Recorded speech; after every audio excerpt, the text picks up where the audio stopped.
اللہ کے احکامات کو قائم کرنا، ان کا فیسیلیٹیٹر بن جانا، وہ اللہ کے راستے کی جد و جہد ہے۔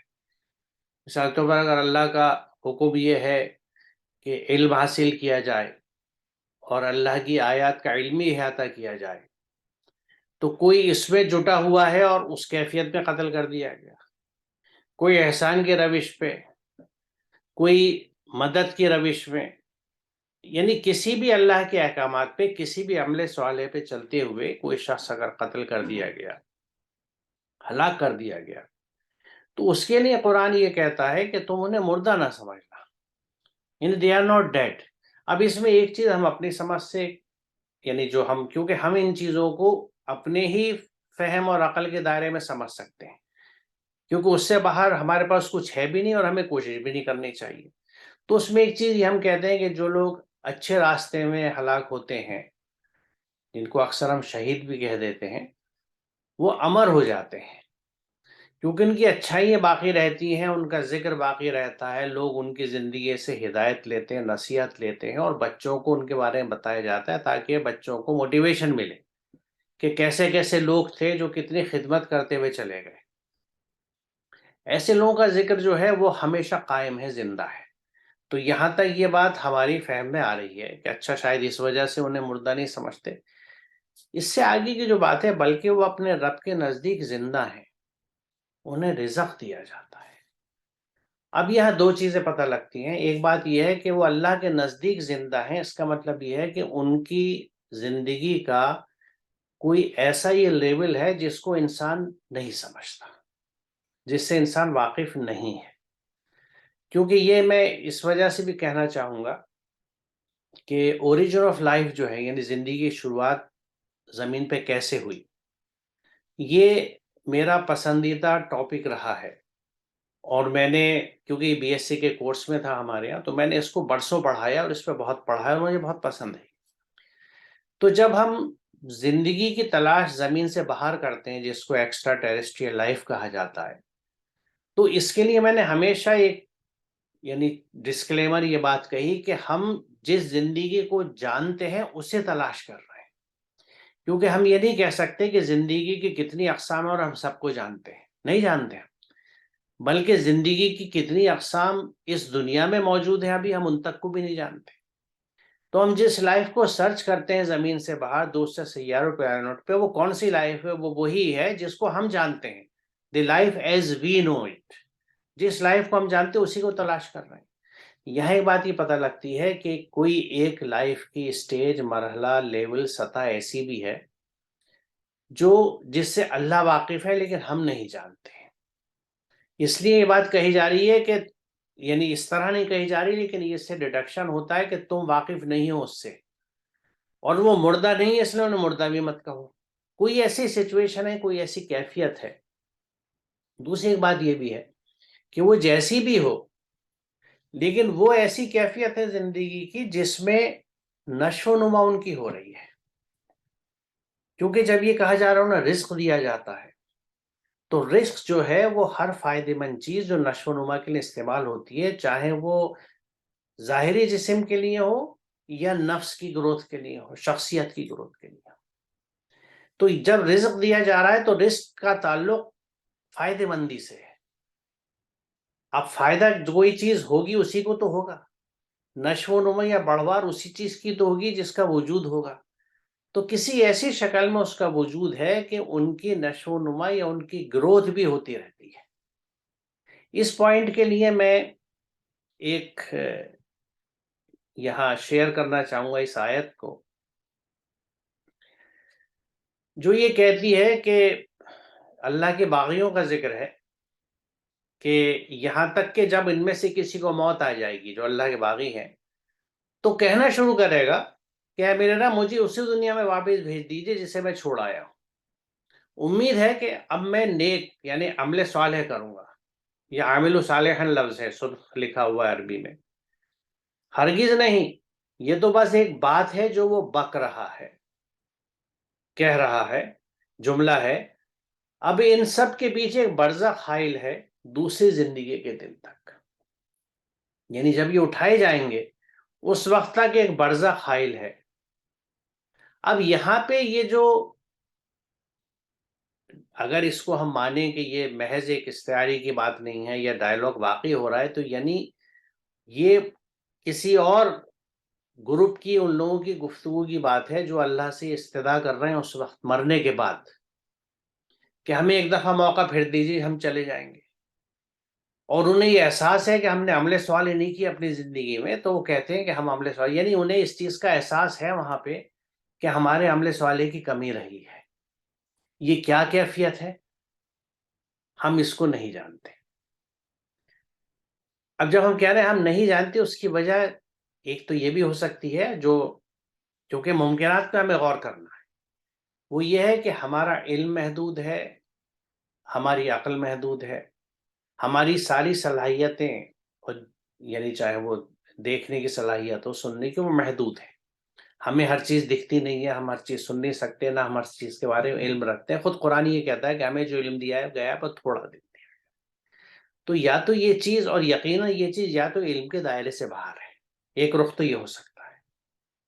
دوسرا رخ یہ ہو سکتا ہے کہ کیا یہ ممکن ہے، کیونکہ آج جن چیزوں کو ہم سمجھ رہے ہیں، جن کی بات میں نے ابھی کری، یہ وہ علم ہے جو ہمیں آج تک حاصل ہو چکا ہے مختلف تجربوں سے اور تحقیقات سے۔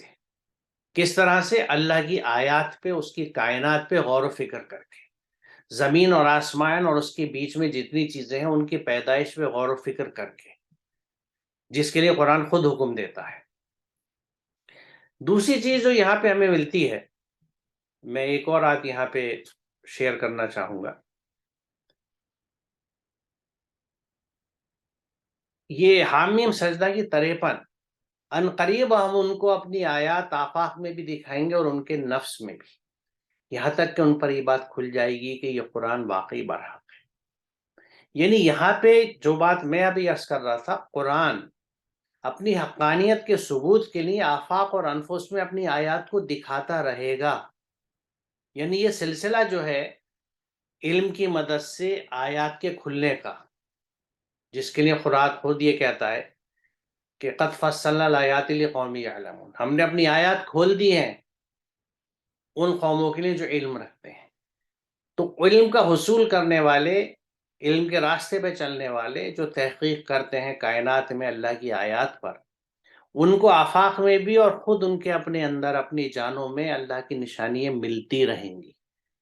اور یہاں اہم بات یہ ہے کہ عنقریب کا لفظ آیا ہے سنورہم، یعنی عین قیامت کے وقت بھی جب کوئی قرآن یہ پڑھ رہا ہوگا قاری، تو وہ یہی کہہ رہا ہوگا ہم عنقریب دکھائیں گے۔ گویا قیامت آ جائے گی، دنیا ختم ہو جائے گی، یہ سب سمیٹ دیا جائے گا، لیکن آیات کو دکھانے کا سلسلہ ختم نہیں ہوگا۔ تو ایک پاسبلٹی یہ بھی ہے کہ ممکن ہے کہ آج جو ہمارے علم کی نوعیت ہے، اس سے ہم اس بات کو نہ سمجھ سکتے ہوں کہ یہ کون سی اسٹیج ہے۔ کل کو جب علم اور ترقی کرے اور اس علم کی مدد سے لوگ قرآن کی آیات کو سمجھے، کیونکہ یہ بات میں پہلے بھی کہہ چکا ہوں کہ بہت سی چیز ایسی تھی، مثال طور پہ جو قرآن میں ہے کہ قسم ستاروں کی مواقع کی، اور اگر تم جانو تو یہ ایک بہت بڑی قسم ہے، یہ بھی قرآن کی حقانیت سے ریلیٹڈ ہے۔ تو یہ سیلیشل پوزیشن جو ہے، یقیناً 1400 سال پہلے جب یہ ریویل ہوا تھا نہیں تھی لوگوں کو معلوم، لیکن آج جب سائنس اینڈ ٹیکنالوجی کی ڈیولپمنٹ میں ہمیں سیلیشل پوزیشنز اور پورے کاسموس کی کیفیت معلوم ہوئی ہے، تو ہمیں یقیناً لگتا ہے کہ یہ کتنی اہم چیز ہے۔ تو علم کے ساتھ جس طرح قرآن کا فہم بڑھتا ہے، قرآن کی سمجھ بڑھتی ہے، اللہ کی آیات کو ہم نئے نئے انداز سے کھولتے ہیں، کائناتی آیات کو جب کھولتے ہیں تو قرآنی آیات بھی کھلتی ہیں، کیونکہ دونوں جڑی ہوئی ہیں، ایک رب کا قول ہے، ایک فعل ہے، the word of God and the work of God۔ تو ورک آف گاڈ میں بھی کائنات میں جب ڈسکوریز ہوتی ہیں تو وہ قرآن سے ریلیٹ ہو جاتی ہیں، اور قرآن کو سمجھ کے جب کائنات میں لوگ تحقیق کرتے ہیں تو وہ چیز وہاں مل جاتی ہے، کیونکہ دونوں کے بیچ میں ایک میل ہے اور سینرجی ہے، کوئی ٹکراؤ نہیں ہے کسی طرح کا۔ تو ایک رخ یہ بھی ہے کل کے آنے والے علم کی مدد سے ہم اس رخ کو سمجھ سکیں۔ یہ میں بات اس لیے بھی کہہ رہا ہوں کہ کسی بھی وقت میں کوئی یہ کلیم نہیں کر سکتا کہ میں نے یا ہم نے قرآن کو مکمل طور سے سمجھ لیا اور اس کا فہم ہمیں آ گیا۔ قرآن ہر دور کی کتاب ہے، اور ہر دور کے علم کی مدد سے جب اس کو سمجھا جائے گا تو نئے نئے نکات سامنے آئیں گے، اور اس وقت کے مسائل کا حل انہی نکات میں اور اسی جگہ پوشیدہ ہوگا. تو اس بات کو ذہن میں رکھنا چاہیے، کیونکہ دیکھیے اسی تعلق سے سورہ الحج کی اگر ہم 22ویں آیت دیکھیں تو وہاں یہ ہجرت کے تعلق سے بتایا گیا ہے. وہاں ایک اضافہ ہے کہ جن لوگوں نے فی سبیل اللہ ہجرت کری اور وہ قتل کر دیے گئے یا ان کو موت آ گئی، یہ اضافہ ہے اس آیت کے مطلب یہاں صرف قتل کی بات ہے، ان کو اللہ بہترین رزق دے گا. تو بات یہ ہے نا کہ جنہوں نے اللہ کے راستے میں اپنی عمر کھپا دی ہے، ہجرت کے راستے میں کریں یا قتل کے، تو وہ اگر اللہ کے راستے میں کام کرتے ہوئے کوئی قتل ہوتا ہے تو وہ بہت صبر آزما اور تکلیف دہ مراحل ہوتے ہیں. تو جو شخص اللہ کی محبت اور اس کے احکامات کی اتباع اس درجے تک لے جاتا ہے جو ایسا لگتا ہے کہ شاید بندگی کا بہت بلند درجہ ہوگا، تو یقیناً اس کے لیے اسپیشل، کیونکہ اللہ کے انصاف ہے، اسپیشل مراتب اور اسپیشل مراحل ہوں گے جن کا یہ اشارہ دیا جاتا ہے کہ ان کو مردہ نہ سمجھنا.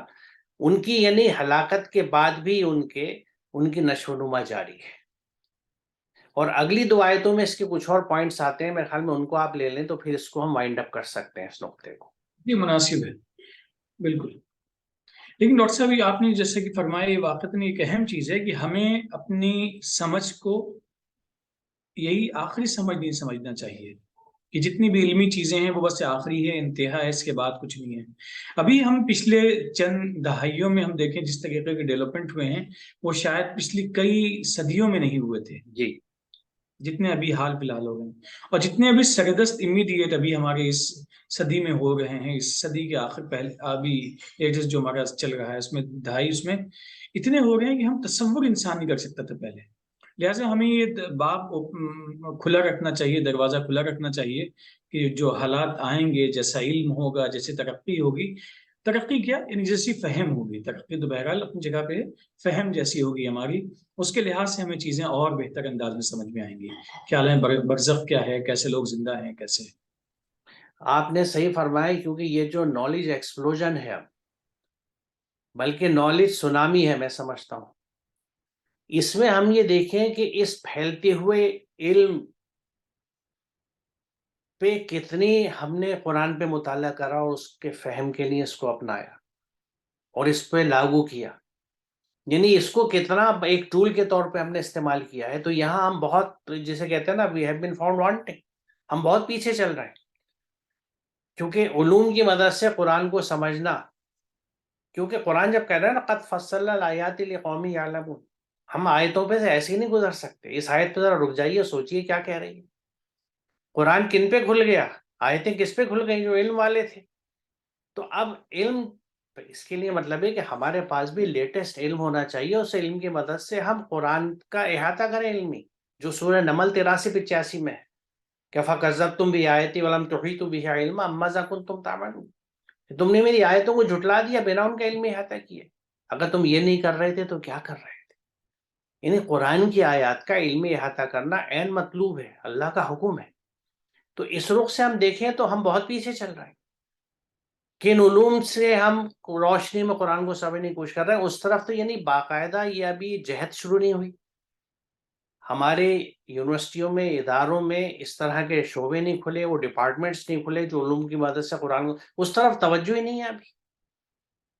تو یہ چیز، لیکن بہرحال جو جہاں جتنا کر سکتا ہے، اور اس لیے لیکن اتنا تو ہم مانیں گے کہ علوم کی مدد سے آگے کچھ پتہ نہیں کتنی اور آیتیں کھلیں، کیونکہ اگر ایسا نہ ہوتا تو حامیم سجدہ 53 کی جو ابھی یعنی آیت دکھائی کہ ہم عنقریب ان کو دکھائیں گے، تو یہ سلسلہ کیسے چلے گا؟ اللہ دکھائے گا، اب ہم نہ دیکھ پائیں، ہماری آنکھیں بند ہوں تو الگ بات ہے، لیکن جو دیکھ سکتے ہیں وہ کچھ نہ کچھ قرآن کی حقانیت کو سمجھیں گے. But we will be failing in our duties as we have been failing for the last 1000 years. 1000 سال سے ہم نے ان علوم کو کنارے رکھ دیا ہے اور نہ ان کو سیکھتے، اور قرآن سے ان کو جوڑنا، ان کی روشنی میں قرآن کو سمجھنا تو کہیں آس پاس بھی نہیں ہے. یہ کہیں آرگنائز ایکٹیویٹی کسی ملک میں، شعبے میں، ڈپارٹمنٹ میں، یونیورسٹی میں نہیں دکھتی. انڈیویجول ایفرٹس ہیں جو لوگ کر رہے ہیں. میں سمجھتا ہوں کرتے رہیں گے جب تک کہ ایک آرگنائز ایفرٹ شروع نہ ہو. چلیں آگے چلتے ہیں.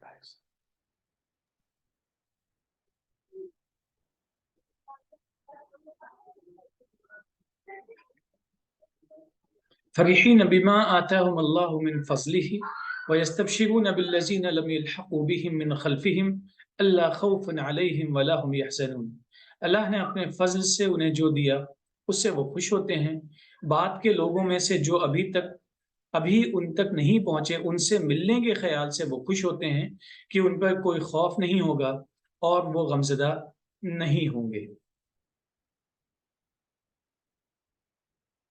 یستبشرون بنعمت من اللہ وفضل وان اللہ لا یضیع اجر المؤمنین.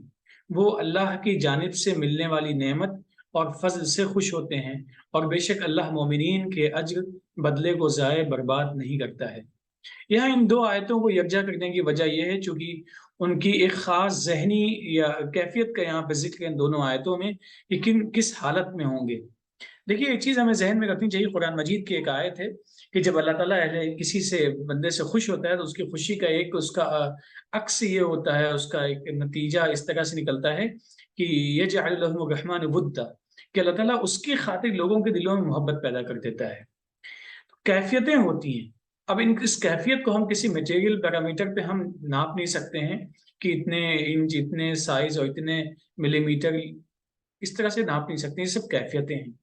تو یہ جو لوگ ہیں جنہوں نے اپنے آپ کو کھپایا ہے وہ بھی مختلف کیفیتوں سے گزرتے ہیں.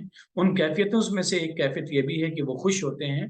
اور خوشی کی مختلف چیزیں ہیں کہ جو لوگ اچھے ہیں، ملنے والے ہیں، ان کے ملنے کے انتظار میں وہ خوش ہیں. جو اللہ نے ان کو نوازا اس سے وہ خوش ہیں. اللہ نے ان کو جو بدلہ دیا ہے اس سے وہ خوش ہیں.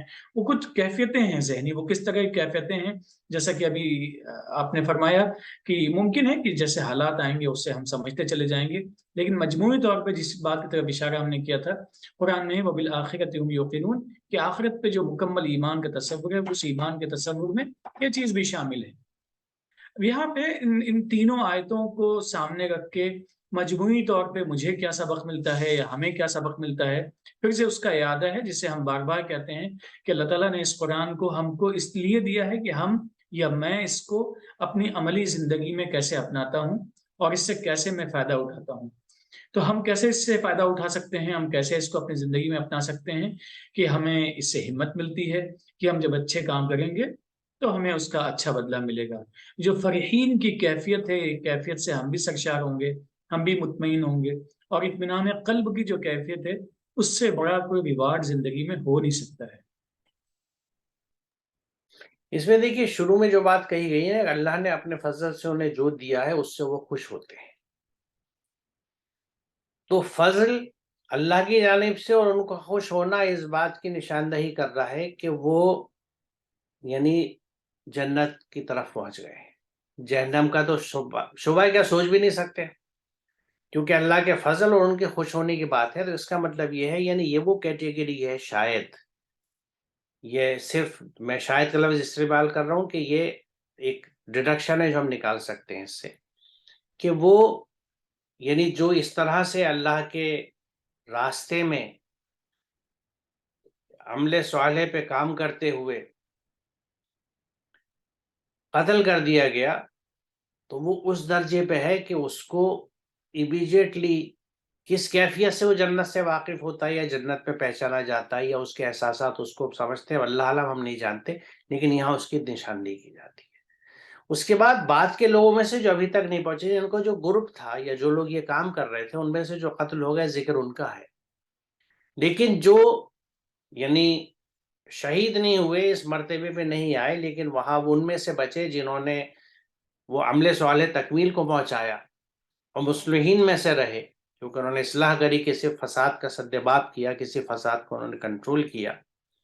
تو ان سے ملنے کی خواہش سے یا ان سے ملنے کے بعد سے وہ خوش ہوتے ہیں کہ وہ بھی اسی جگہ آئیں گے اور ان پر کوئی خوف نہیں ہوگا اور وہ غمزدہ نہیں ہوں گے. یعنی چونکہ انہوں نے ایک فساد کا سدباب کر دیا تھا لہٰذا اب جو سیٹ اپ وہاں پہ ہوگا اس میں ان کو دنیا میں بھی خوف نہیں ہوگا اور غمزدگی نہیں ہوگی کسی طرح کی، اور یہاں آئیں گے تو اس کی انہیں خوشی ہوتی ہے.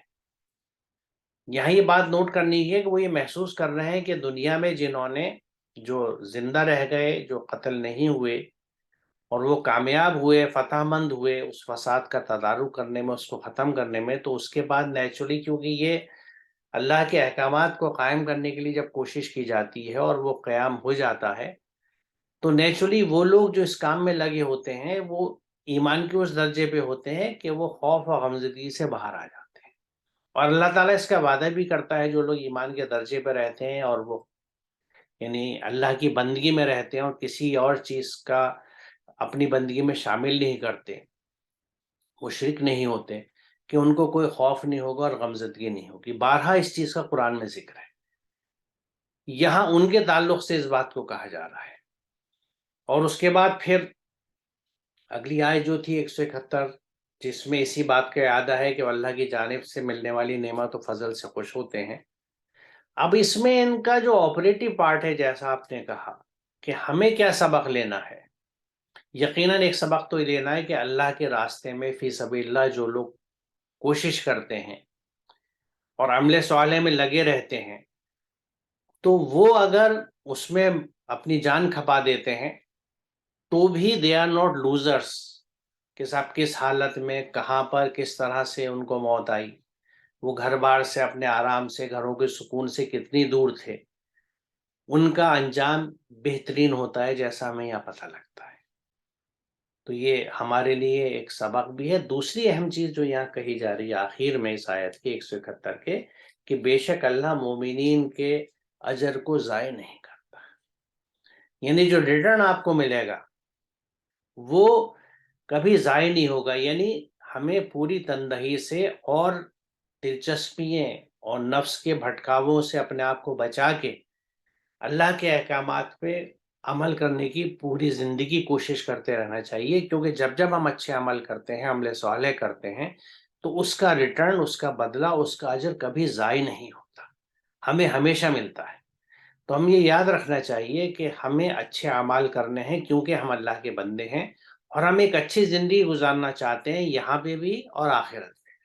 تو لہٰذا لازمی ہے کہ ہم اس بات پہ فوکس رکھیں کہ اللہ کے احکامات پہ چلیں، عمل صالح کریں، پوری انسانیت کی خدمت کریں، کیونکہ ہمیں انسانیت کی خدمت کے لیے بھیجا گیا ہے۔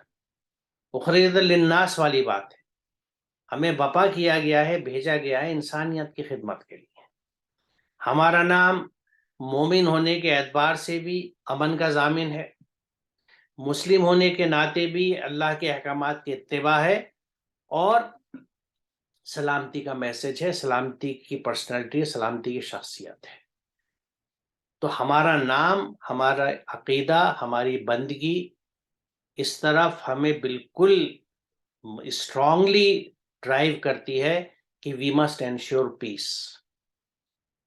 ہم قرآن کے حکم کو سمجھیں کہ الصلح خیر، امن میں، پیس میں ہی سلامتی ہے، خیریت ہے، and we should ensure it, کہ ہماری ذات کے اندر، ہمارے گھر بار میں، ہمارے خاندان میں، ہمارے پڑوسوں میں، ہمارے ملک میں، ہر جگہ امن رہے اور ہم امن کو انشور کریں۔ کیونکہ امن ہوگا تو ڈیولپمنٹ ہوگا، شخصیت کا بھی، فرد کا بھی، گھرانے کا بھی، پورے شہر کا بھی اور ملک کا بھی۔ کیونکہ جہاں امن ہے، پیس ہے، وہیں ڈیولپمنٹ ہے، ہر طرح کا، ذات کا بھی ڈیولپمنٹ اور جسمانی طور سے بھی ڈیولپمنٹ۔ تو ڈیولپمنٹ اور پیس جو ہے دے ایگزسٹ سائڈ بائی سائڈ۔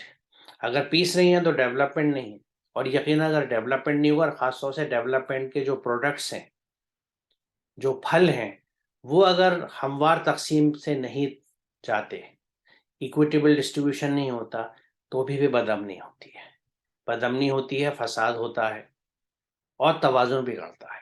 تو یہ سب قرآن کے احکامات ہیں اور ہمیں اس کو ذہن میں رکھنا چاہیے۔ میرے خیال میں ہم آج یہاں رکتے ہیں طارق صاحب، اور انشاءاللہ اگلے سیشن میں آگے چلیں گے۔ السلام علیکم۔ وعلیکم السلام۔